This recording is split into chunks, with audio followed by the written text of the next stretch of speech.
Ya, oke, kita jumpa kembali. Seperti yang saya bilang di pertemuan selanjutnya, hari ini saya akan melanjutkan yaitu penjelasan terkait dengan ohmmeter. Nah, sepertinya sudah pada tahu karena di pertemuan-pertemuan sebelumnya saya sudah menjelaskan juga di video-video sebelumnya ya sudah saya jelaskan. Di sini akan saya ulang ya. Ohmmeter adalah alat ukur untuk mengukur tahanan, ya, tahanan listrik atau hambatan atau resistansi ya. Arus yang dilewatkan pada galvanometer dapat juga digunakan untuk mengukur tahanan. Nah, ini menggunakan prinsip hukum Ohm. Nah, yang seperti saya bilang, hukum Ohm adalah R sama dengan V dibagi I. Atau V sama dengan I dikali dengan R ya. Di mana V adalah tegangan, I adalah arus, R adalah hambatan. Ini adalah hukum Ohm. Oleh karena itu, ohmmeter membutuhkan sebuah sumber listrik DC searah ya. Jadi kalau kita menggunakan ohmmeter, maka di dalamnya harus ada sumber listrik DC searah. Nah, kalau kita menggunakan multimeter, nah biasanya di dalamnya ada baterai ya, sebagai sumber arus searahnya. Nah, metode ohmmeter. Jadi dalam membuat ohmmeter itu ada beberapa metode. Nah, di sini ada 3 ya. Ada volt ampere, kemudian ada series ohmmeter, dan ada shunt ohmmeter. Yang pertama, model volt ampere. Nah, ya, ini untuk model volt ampere membutuhkan sumber tegangan DC. Ya, misalnya entah itu dari baterai atau dari aki atau dan lain sebagainya. Yang jelas membutuhkan sumber tegangan DC. Menggunakan 2 alat ukur, yaitu alat ukur voltmeter DC dan amperemeter DC. Jadi kan sebelumnya sudah kita bahas voltmeter DC, kemudian juga amperemeter DC. Nah, kita menggunakan 2 alat ukur tersebut. Nah, ini kalau metodenya volt ampere. Kemudian kita menerapkan hukum Ohm yang ini ya. R sama dengan V dibagi dengan I. Nah, kita terapkan. Jadi kalau kita menggunakan mengukur hambatan atau resistansi ya pada sebuah resistor, maka kita butuh yang namanya voltmeter, ini dipasang secara paralel pada resistor, kemudian amperemeter dipasang secara seri pada resistor, kemudian penunjukan di voltmeter ini berapa volt tegangannya, kemudian di amperemeter ini berapa ampere tegangannya, kemudian kita masukkan ke rumus ini. Tegangan yang dibaca voltmeter itu berapa dibagi dengan arus yang dibaca oleh ammeter atau amperemeter. Kemudian dibagi, nah kita akan mendapatkan tegangannya. Kita akan mendapatkan hambatan ya atau resistansinya. Nah, ingat, ini satuannya tegangan adalah dalam volt, I dalam ampere. Nah, kita dapatkan nanti hambatan satuannya ohm. Nah, ini ya, metode volt ampere kurang lebih seperti ini. Nah, ini volt ampere pengukuran tahanan-tahanan yang nilainya tinggi. Volt ampere pengukuran tahanan yang nilainya rendah. Nah, ini kalau nilainya tinggi, bentuknya seperti ini. Ini adalah Rx yang kita ukur ya. Berapa sih tahanan dari Rx ini? Kemudian ini adalah sumber tegangan. Yang ini adalah voltmeter disusun secara paralel terhadap Rx. Nah, amperemeter disusun secara seri, tapi dia di dalam rangkaian, maksudnya dia mendekati beban ini ya. Jadi mendekati beban di sebelah kanan. Jadi A-nya amperemeter disusun dia langsung ke beban. Nah, seperti ini ya. Ini kalau untuk pengukuran tahanan yang nilainya tinggi. Kalau tahanan yang nilainya kecil, nah voltmeternya di sini tetap disusun secara paralel, amperemeter secara seri tetap, tapi dia tidak langsung ke RX, tapi dia terhubung ke sini ya, ke titik dari voltmeter dulu. Jadi tidak langsung ke RX.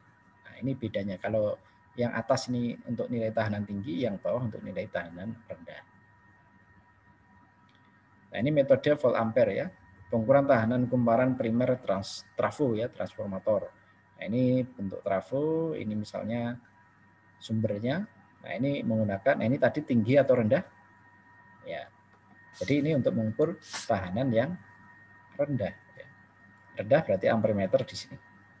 Sedangkan voltmeter di sini. Ini sama ya. Di voltmeternya di sini di dekat dengan kumparan trafo, sedangkan yang amperemeter di sebelah sini. Berarti nanti ini adalah untuk nilai-nilai pengukuran untuk nilai-nilai tahanan yang rendah. Oke, Nah, metode selanjutnya adalah metode series ohm, series ohmmeter. Ohmmeter yang tahanan atau resistor yang akan diukur dihubungkan seri dengan galvanometer. Nah, ini sudah memanfaatkan galvanometer. Kalau tadi metode volt ampere tadi kita menggunakan voltmeter dan amperemeter. Kalau metode series ohmmeter kita menggunakan galvanometer ya. Nah, ini. Jadi di sini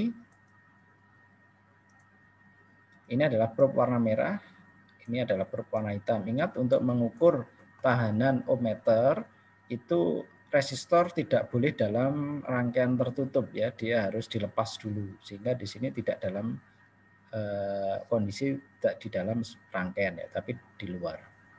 Nah, kemudian kita ukur. Terus bagaimana Pak untuk kutubnya? Apakah yang merah itu di mana, yang hitam di mana? Tidak ada ya. Jadi untuk mengukur tahanan itu bebas mau dibolak-balik, yang awalnya dia di merah kemudian nanti diukur lagi di hitam, nah itu boleh ya. Nah, ini ada tahanan pengali R1, kemudian ada potensio. Nah, potensio tadi ya, ini adalah untuk mengatur. Nah, ini untuk mengatur arus ya, arus yang melewati galvano, karena yang melewati galvano itu maksimum 1 mA. Ini ada potensio yang hambatannya bisa diubah-ubah. Ini ada sumber tegangan, ada sumber tegangan 3 volt. Nah, ini bisa kalau kita di ohmmeter, nah biasanya di dalamnya ada baterai ya. Nah, ini metode dari metode series ohm, kurang lebih rangkaian ohmmeternya seperti ini. Jadi ada galvanometer di sana. Nah, seperti ini ya. Ini metode series. Nah, ketika ini di-shortkan, nah ini ya. Ini kan open. Open berarti tidak dihubungkan, maka galvano dia di titik 0. Ya, kalau kita lihat di display dari multimeter, biasanya ketika dia di posisi open, ini tidak di 0 ya. Kalau untuk ohmmeter, biasanya nolnya ada di sebelah kanan. Nah, kalau di sini di nilai maksimumnya, tapi dia tidak menghitung karena open ya, berarti tak berhingga hambatannya. Kemudian ketika di-short-kan, ini tidak ada hambatan, langsung di-short, maka galvano akan otomatis bergerak ke arah kanan maksimum. Nah, biasanya dia di 0. Nah, ini untuk kalibrasi. Jadi ini kita manfaatkan untuk kalibrasi. Jadi untuk kalibrasi, probe merah dan probe hitam disambung singkatkan, maka galvanometer akan menuju jarumnya, jarum penunjuknya akan menuju ke arah kanan. Nah, kemudian kita atur potensionya supaya dia pas di 0. Nah, itu berarti alat ukur ohmmeter sudah terkalibrasi. Nah, kalau ini ada resistor atau hambatan Rx di sini, maka di sini dia akan menunjukkan nilainya berapa. Nah, ini adalah di sini skala yang sudah dibuat di dalam display ohmmeter. Nah, ini kurang lebih metode series ohmmeter ya, rangkaiannya kurang lebih seperti ini.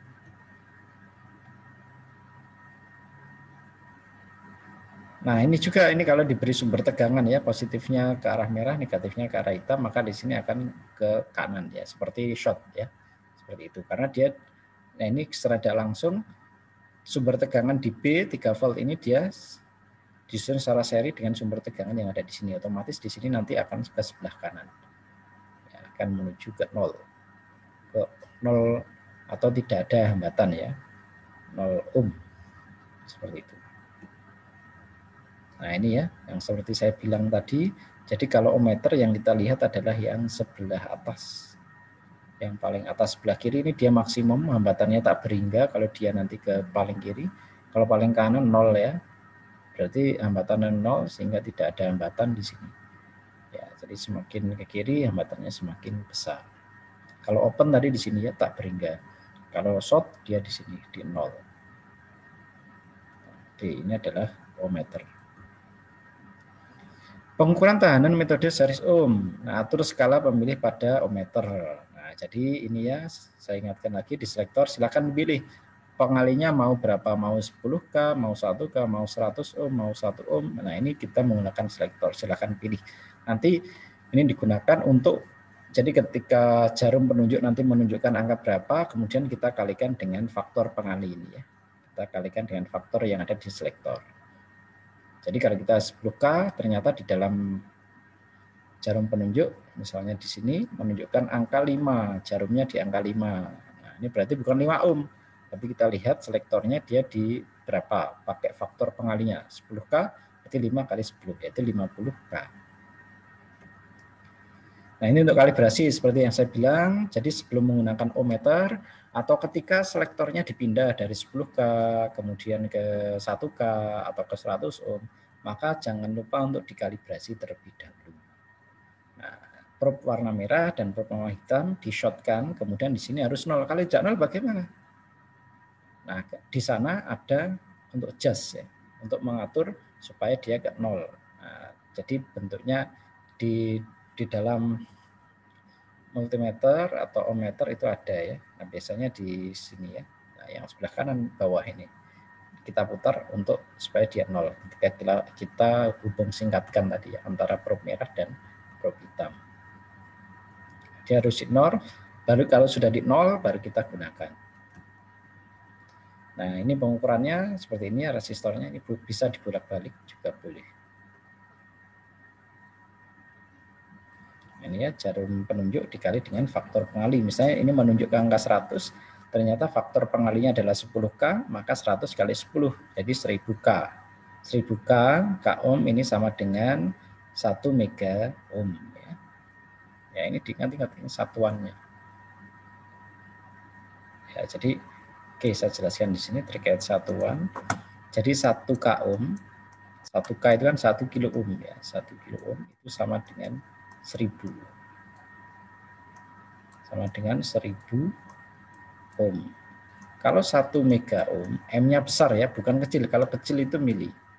1 mega ohm, 1 mega ohm, M ya, 1 mega ohm itu sama dengan 1 juta. 1 juta ohm. Atau kalau di notasi yang lain kita tulis 1 kali 10 pangkat 6 ya. 10 pangkat 6 ya. Kalau kebalikannya 1 ohm berapa kilo ohm? Ya 1 dibagi 1000. 1 ohm berapa mega ohm? 1 bagi 1 juta. Ya, seperti itu. Nah, tadi metode series ohmmeter. Sekarang metode shunt ohmmeter. Ohmmeter shunt, tahanan yang diukur di hubungan paralel dengan galvanometer. Nah, seperti ini ya, tahanan yang diukur. Tahanan yang diukur sebelah ini ya, dia dihubungkan paralel. Di sini ada yang namanya, ini ada, jadi bedanya di sini, dihubungkan paralel sama, tetapi kalau kita lihat di sini tadi, kalau di series ohmmeter ya, kita cek. Nah, ini sama ya, sumber apa namanya tahanan itu dia dihubungkan secara paralel dengan galvano sama. Tetapi bedanya ada di sini. Nah, bedanya, nah sumber tegangan tadi kan di bawah ya, sumber tegangan tadi kalau untuk series ohmmeter di bawah. Nah, ini di sini. Nah, ini sumber tegangan 3 voltnya ada di sini. Positif di atas, negatifnya di bawah. Kemudian di sini galvanonya. Nah, kemudian selektornya ada di sini. Ya, kemudian ini ada potensio di sini. Nah, ini bedanya. Tadi kan kalau menggunakan series ohmmeter, sumber tegangannya ada di bawah. Nah, metode shunt ohmmeter pada papan skala ohmmeter jenis shunt adalah dengan arah dari kiri ke kanan. Nah, jadi ini kalau yang kita gunakan multimeter yang ada di lab itu menggunakan metode series ohmmeter ya. Jadi karena yang tadi nolnya ada di sebelah kanan, maksimumnya ada di sebelah kiri. Kalau ini shunt ohmmeter ini beda. Shunt ohmmeter maksimumnya ada di sebelah kanan, nolnya ada di sebelah kiri. Ohmmeter shunt dilakukan pengaturan kalibrasi tak berhingga ya. Kalibrasinya di daerah sini. Umumnya untuk mengukur tahanan, nah ini kecil sekali. Untuk tahanan hanya rentang 5 sampai 500 ohm. Tidak bisa sampai 1 kilo ohm atau bahkan 1 mega ohm pun tidak bisa. Nah, dia hanya rentangnya kecil 5 sampai 500 ohm. Oke, kesimpulan untuk alat ukur ohmmeter ini, ohmmeter adalah alat ukur untuk mengukur tahanan listrik. Yang pertama ini kesimpulannya. Yang kedua, metode pengukuran ada 3 ya. Ada voltmeter, ada series ohmmeter, ada shunt ohmmeter. Yang ketiga, pastikan rangkaian yang hendak diukur dalam kondisi tidak bertegangan dan dinetralkan.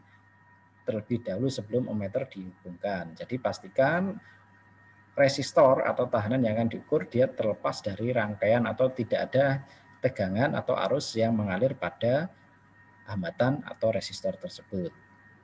Yang keempat, selalu melakukan pengaturan posisi nol atau kalibrasi ya. Nah, untuk tak berhingga untuk shunt ohmmeter, nah setiap mengubah posisi faktor pengalih sebelum melakukan pengukuran. Jadi ketika di selektor faktor pengalihnya kita rubah, nah kita rubah maka harus selalu kalibrasi. Nah, oke, itu tadi terkait dengan